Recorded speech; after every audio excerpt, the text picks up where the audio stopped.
अरे कौशल्या, ये क्या? तुम्हारे ये कपड़े कीचड़ से कैसे सन गए?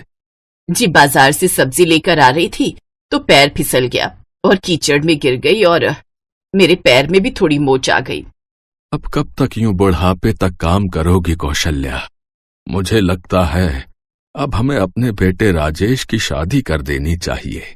मैं भी कब से यही सोच रही हूँ जी, लेकिन आप ही बताइए, हमारी इस गरीब कुटिया में कौन ही लड़की आना चाहेगी? भगवान है ना, भगवान पर भरोसा रखो, कोई ना कोई लड़की तो मिल ही जाएगी। अपने बेटे राजेश से बात करके अब कौशल्या उसके लिए लड़की ढूंढना शुरू कर देती है। कुछ ही महीनों में उसे पड़ोस के गांव की एक गरीब लड़की अनीता राजेश के लिए मिल जाती है।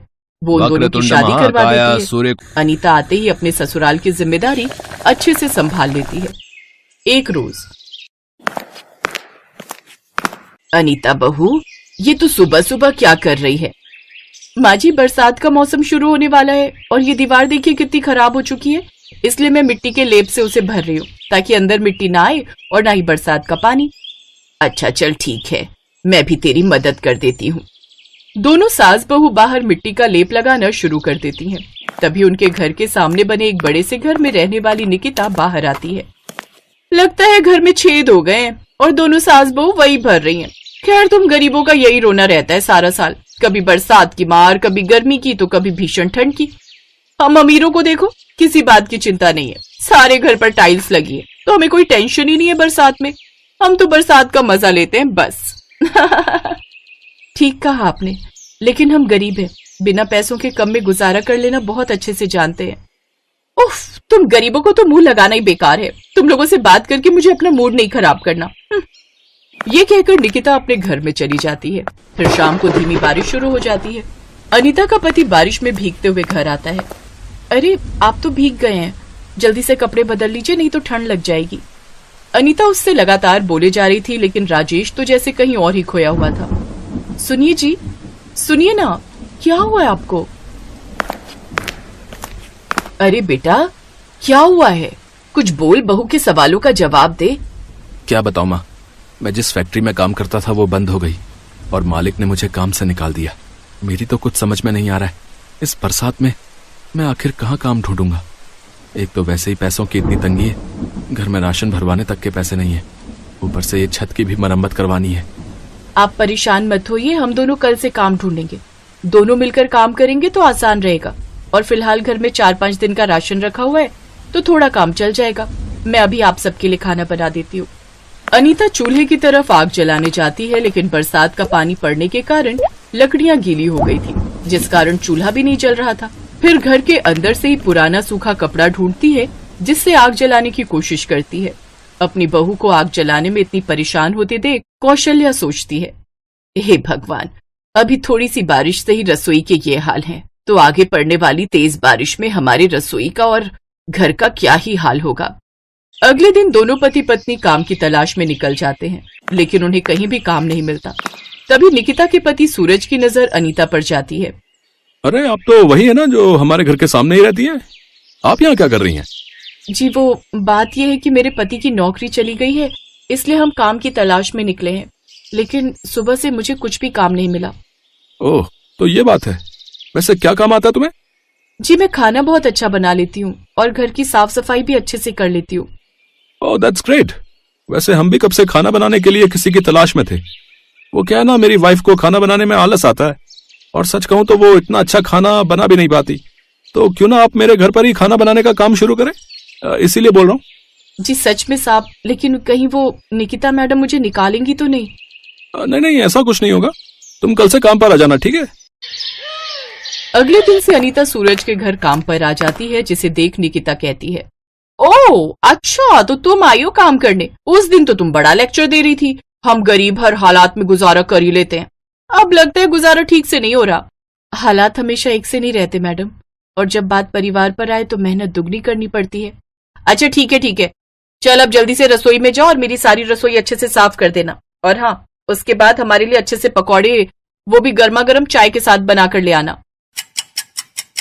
अनीता उसकी रसोई में जाती है तो उसके मॉडर्न किचन को देखकर तो हैरान ही रह जाती है। एक कमरे जितनी बड़ी रसोई में जरूरत की हर चीज होती है। उसमें मॉडर्न टाइप के गैस चूल्हा, चिमनी, माइक्रोवेव, मिक्सर ग्राइंडर, हर तरह का सामान होता है।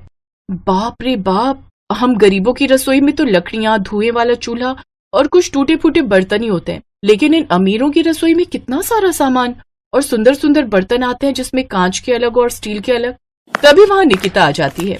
अब खड़ी खड़ी देख क्या रही हो, जल्दी से काम पर लग जाओ, और हाँ, कुछ टूटा फूटा ना तो तुम्हारी तनख्वाह में से पैसे काट लूंगी, और कुछ चोरी करने के बारे में सोचा भी ना तो मुझसे बुरा कोई नहीं होगा।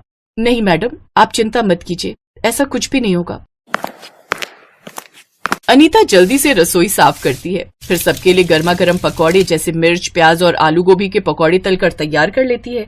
साथ ही चाय भी बना देती है। उसके हाथ के चाय पकौड़े निकिता, उसकी सास रमोला और सूरज को बहुत पसंद आते हैं। वाह, क्या कमाल के चटपटे पकौड़े बनाए हैं, मजा ही आ गया। सच में बड़े ही मजेदार पकौड़े बने भाई। जी शुक्रिया।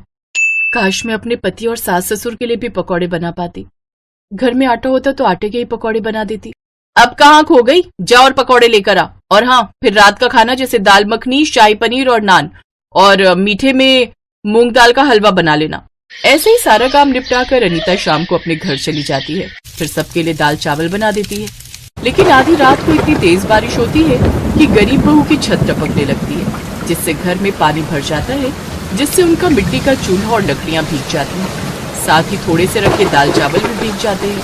हे भगवान, ये कैसी मुसीबत के दिन दिखा रहा है तू हमें। अब हम सबको मिलकर जल्दी से ये पानी निकालना होगा। सारी रात वो लोग घर से पानी ही निकालते रहते हैं। अगली सुबह चूल्हा गीला होने की वजह से खाना कुछ नहीं बन पाता, सब भूखे ही रहते हैं। अनीता खाली पेट ही काम पर चली जाती है। फिर वहां सबको अच्छे अच्छे पकवान बनाकर खिलाती है।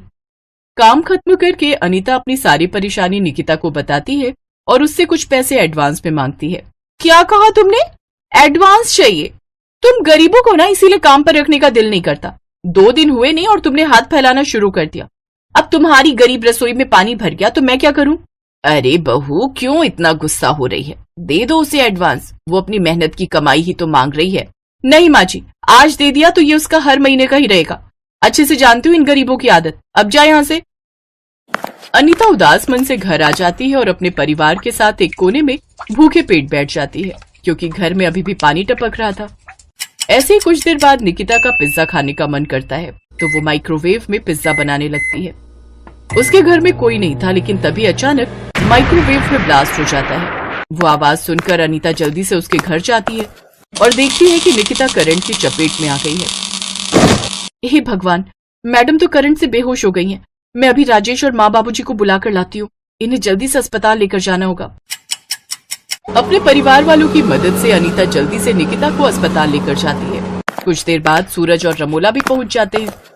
डॉक्टर उसका इलाज करते हैं और कुछ देर बाद उसे होश आ जाता है। लेकिन मैडम, आपको करंट कैसे लगा? वो गलती से मुझसे माइक्रोवेव का तार पानी पर गिर गया था। फिर मैंने जैसे ही उसको पोंछकर स्विच में लगाया तो शॉर्ट सर्किट हुआ और मुझे तेज करंट आ गया।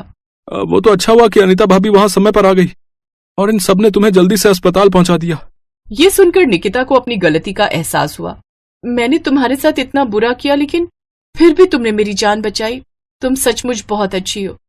सूरज जी, आप आज ही इसके घर की मरम्मत करवा दीजिए, साथ ही गैस सिलेंडर और चूल्हा भी लगवा दीजिए और रसोई में राशन भी भरवा दीजिए, ताकि इन सबको कोई परेशानी ना हो। इसके बाद सूरज वैसा ही करता है, जिससे अब गरीब बहू की रसोई भी बरसात में सूखी रहती है और बिना किसी परेशानी के खुशी खुशी अपने परिवार के लिए बढ़िया पकवान बनाती है, और वो पूरा परिवार खुशी खुशी खाना खाकर बरसात का आनंद लेता है। कुछ समय बाद राजेश को भी एक अच्छी जगह नौकरी मिल जाती है, जिससे अब उनकी सारी परेशानियां खत्म हो जाती हैं।